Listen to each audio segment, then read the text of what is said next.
Hi everyone, welcome to my tutorial of how to make this Mockingjay Pin from the Hunger Games. If you like it, please remember to subscribe and like or favorite. I do have gold clay. I'm just showing you that I'm not using it for about 3 reasons. One, sometimes I think the glitter and the gold might mess with the camera a little bit, like if showing detail. And 2, real gold is not sparkly. It's like one reflective solid color. And 3, I'm trying to use up this cheap clay that I always use in most of my projects, this super sculpty stuff. So I'm going to mix all this up into some kind of yellowish color. Oh, also the number 4 reason I'm not using gold is that I'm probably going to either paint or do something else to the finished pin. So it doesn't matter what color I'm using. I could use orange or black or any color. It doesn't really matter. Okay, start out with your circle.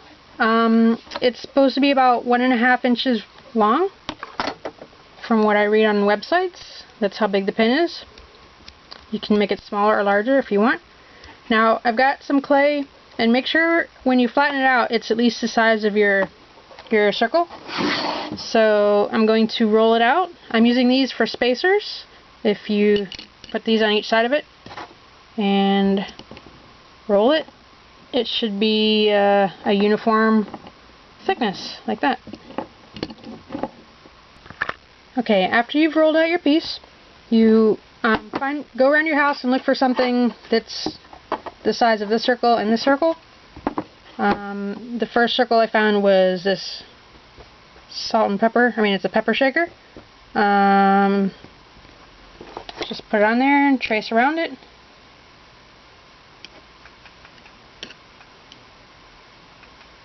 For the inside circle, I found this, which you probably don't have this, but just find something else that's the same size. It's one of these. And I'm going to put it right there. And since this has a sharp edge, I can use it to just be a cutter. I'm just going to center it and push it down.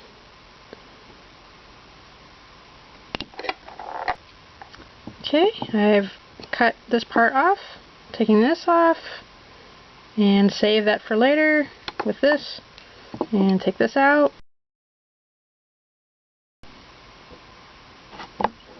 Okay, and now I've done this on a tile, a ceramic tile. I'm just going to pop this in the oven, just like that, and bake it for the correct amount of time and temperature.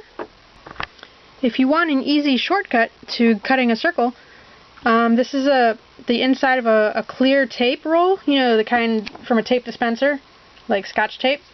You could possibly use this to just push it down into the clay and cut it once, but then you have to watch out. It would probably get stuck in there, and you'd have to carefully get it out. And also, this is a little bit too small. This is about 35 millimeters, and if you're trying to make an 1.5 inch circle, that's 38.1. So it's a little bit small, but you probably wouldn't notice, and it would be kind of easy. Okay, after you've cooked this piece and it's fully cooled, you can check it and see if it needs to be sanded. You don't have to sand it, but I always like to sand stuff. It's a little bit rough. I'm using 320 grit.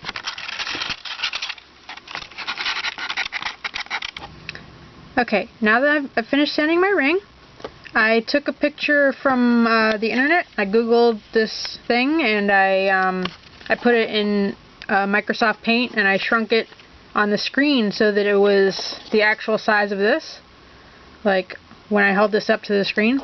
So then I put a piece of paper over it and I traced it. You could do this a lot easier if you just print it out, print out a picture of the pin.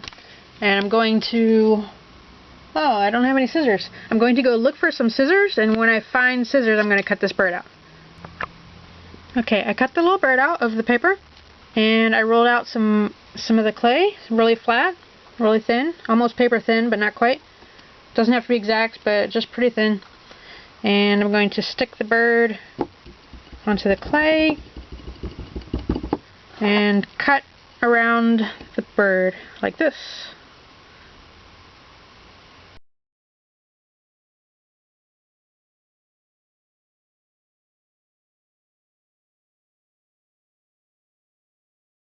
Okay, going to take and put this here.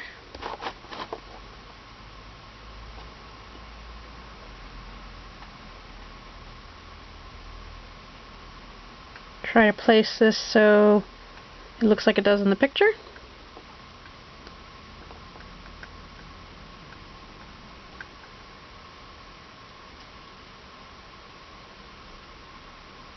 And when you have it where you want it, you might want to take a little bit of translucent liquid Sculpey and just lift up where it touches and squirt a little drop under each thing. Okay, sorry about the lighting in here, but this is my toaster oven, and I just cooked that, and while it was still hot and soft, I carefully flipped it over, and I put a quarter on top of the bird part to weight it down while it cools, so the bird part gets pushed flat towards the front of the pin. Okay, this is another totally optional step, but I'm just strengthening up the back. I scored the back with my X-Acto blade. I just, cut, and then I took a ball of clay and I squirted in some of this stuff, the translucent liquid Sculpey, and I just started doing like that, and eventually it's got like a half and half mix right there. So I'm taking this stuff and I'm just gonna kind of put it into these cracks in here, like that. Oops, can't see it on the camera, sorry. Alright, I'm squeezing it into those cracks to strengthen those up. Right there. And get some more right in there. And just do that everywhere where it touches, the bird touches the ring. And then I'm just gonna smooth the layer out on the back also. Just like this.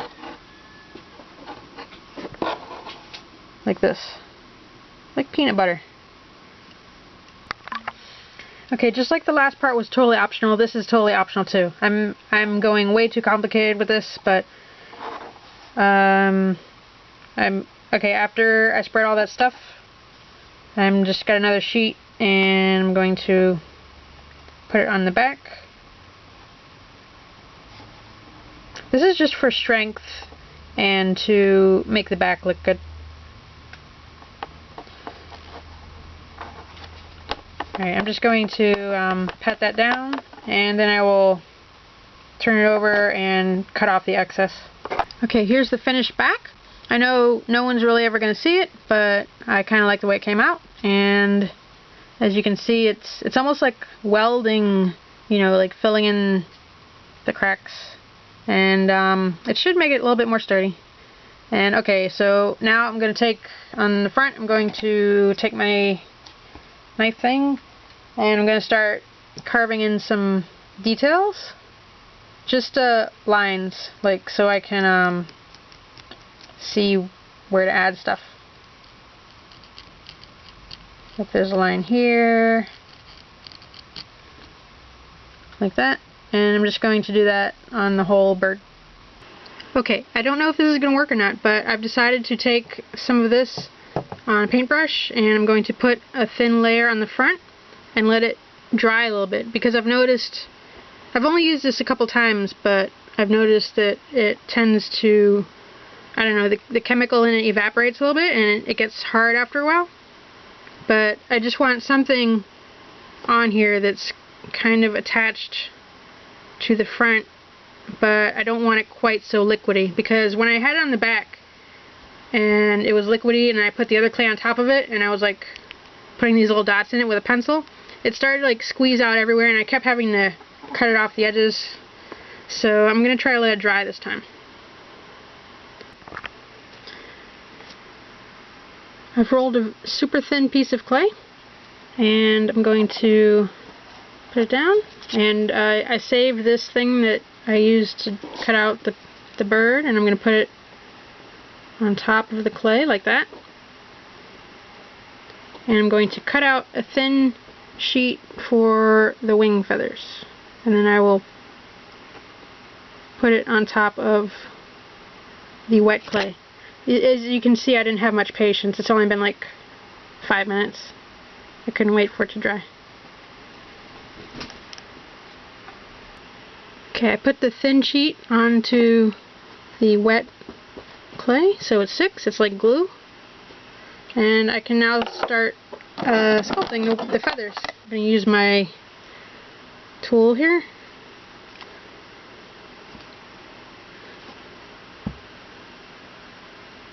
And just start, oops, wrong side. Just start making lines like feathers.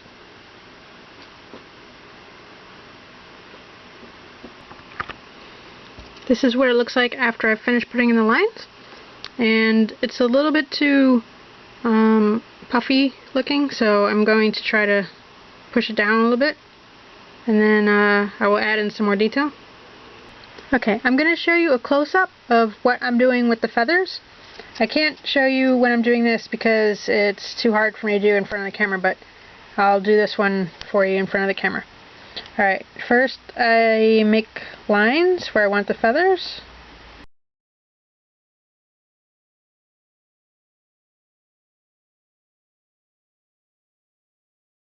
Okay, then usually I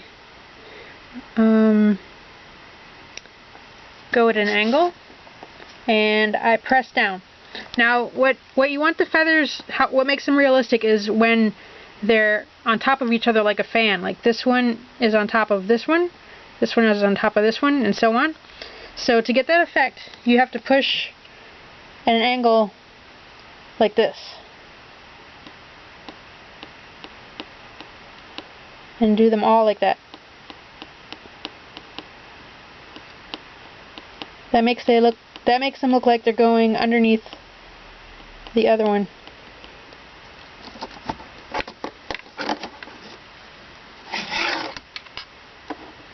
Like that. Then you shape the ends.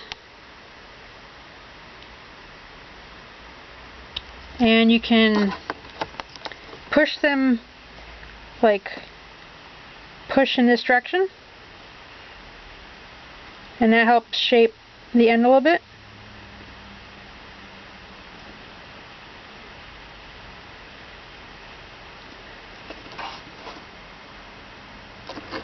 And then you can continue to fix it and shape it. Sometimes I use this tool to go in a little bit more and maybe even cut off a little triangle to give them a better shape. Like that. And you can also put a little the little line that goes in the middle of the feather.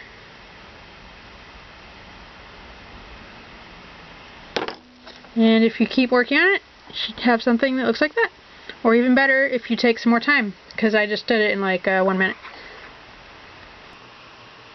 Here's the first section of finished feathers. I decided to cook this level of feathers because first of all, I kept breaking this one right here. I had to fix this feather about 20 times, and now I don't have to worry about it. Now I'm just going to start with the next level of feathers. I'm going to take a thin layer of clay, and I'm going to be doing some here and some here. And I'm just going to do it the same way, but I'm going to make the edge of the feather along here. Like that. I've done the second layer of feathers on this wing, starting on this layer. Here's 3 rows of feathers done. I'm finally done with the wings, and I've added some new wet clay, the TLS, to the body, and to this part of the wing I'm going to add on the drawings it's got like a thick part of the wing, and I'm going to thicken up the body. Okay, this is an experiment. I've never done this before, but I've got a small piece of wood. You should use a bigger piece of wood like a toothpick or a piece of wire or a sewing needle or something like that, something strong. This will break in 2 seconds if you try to wear it, but I'm just doing it, I'm just making mine for looks. I've got some of the TLS on my finger, and I'm just putting it all over the piece of wood, and I'm going to cook it, and hopefully that will help the arrow stuff, the fins and the point, stick to it. Okay, my stick just came out of the oven.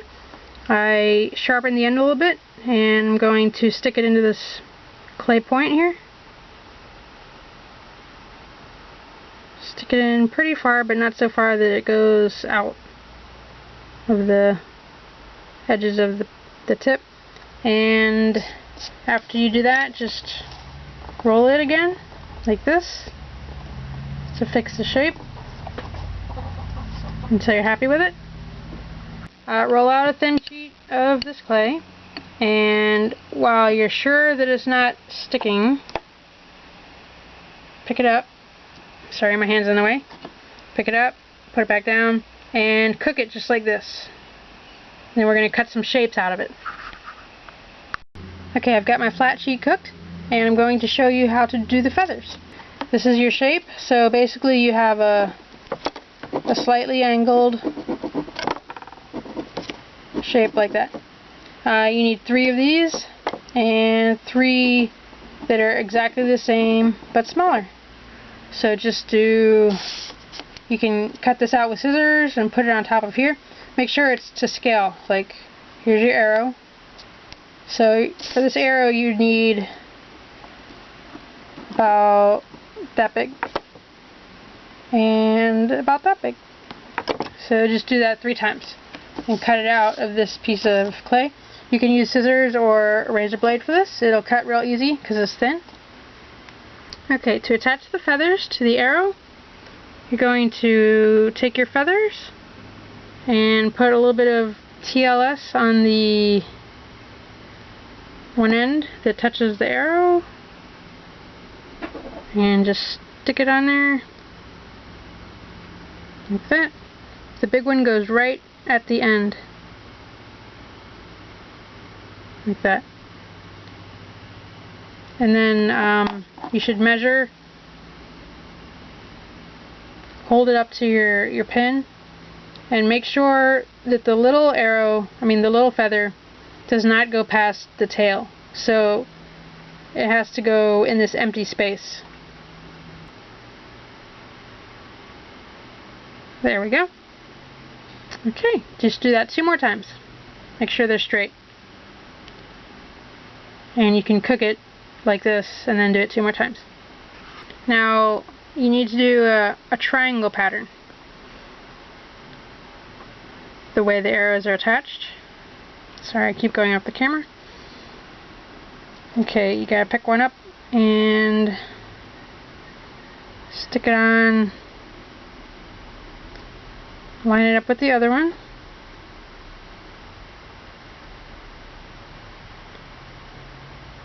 And have it kind of like at that angle, because the other one is going to come in at this angle to make like a triangle. Do that for both feathers. Okay, 1 more set of feathers.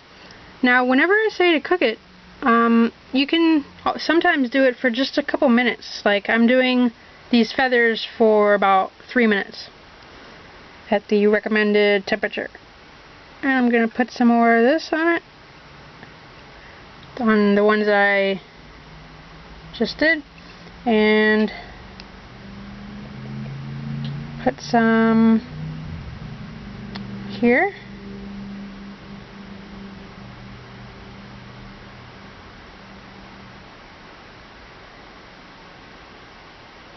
Okay, put the last 3 on, 2. Just like that.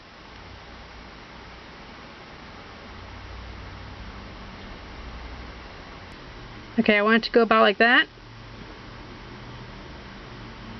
So I have to put TLS on the back where it's going to touch the tail and the beak and here and maybe the back feather. So I'm going to put some TLS and then place it there, and then I'm going to put the beak on top. Now I'm making the beak. I could make the head and the beak together in one piece, but I've decided to do them separately. I'm just make a piece about like that. The arrow is gonna go inside the beak, so it'll be just like the picture. The beak is pointed at the top, so you need to take it and press it. Just press it like that, and turn it a little bit. Press it again, so that it's like triangular, like a point. See that? It's hard to see, and I didn't do it right because, you know, it's on camera. But anyways, make beak and cook it. When you put the beak on, make sure it's at a slight angle, so when you look at the pin straight ahead, you can see the top and the bottom. To finish the head, I've just put a ball of clay on top. I put TLS to glue it on, and I'm just pushing it down all around.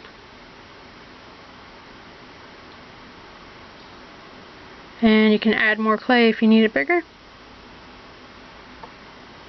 Just fill in all the cracks. Okay, here's the finished pin. It's pretty good. I think it looks pretty much like the pictures. You might want to make it a little bit more durable than this. This isn't really made to wear, but I just made it to look good. Anyways, remember, I didn't use gold clay. You would probably use gold clay and it would look sparkly or something. You can also paint it gold. There's also there's regular gold paint and there's gold chrome paint. I think the gold chrome paint would look cool. Or you can gold leaf it. I'm planning to do that if I go, and I'm going to go to the craft store and see how much the gold leaf costs. And if I do that, I'll make a separate video on how to gold leaf something. But anyways, I hope you really enjoyed this tutorial. It might have been a little bit long, but this took me about 3 days to make. And I hope you subscribe and either like or favorite this video. Thanks for watching. See you later. Here's some bonus tips for making your pin more durable. You can make the wings and tail less pointy so they don't have tiny little things sticking out that can break off. You can make the beak one solid piece instead of two like me, or just make it all part of the head. You can make the beak thicker. It'll be less likely to break then. You can make the arrow out of wire or some other metal. Like I said before, I think a sewing pin would be good, or any kind of wire that you can find, or a thicker piece of wood, like a toothpick. You know, make the arrow thicker. It'll be less likely to break then. You can make it shorter so it doesn't stick out on the end. You can make all 3 arrow feathers one solid piece. Just make something with 3 feathers that stick out and then stick it right onto the arrow. Or you can make the whole pin larger. The bigger it is proportionally, the more durable it would be, because everything would be bigger and thicker. Alright, that's all my tips.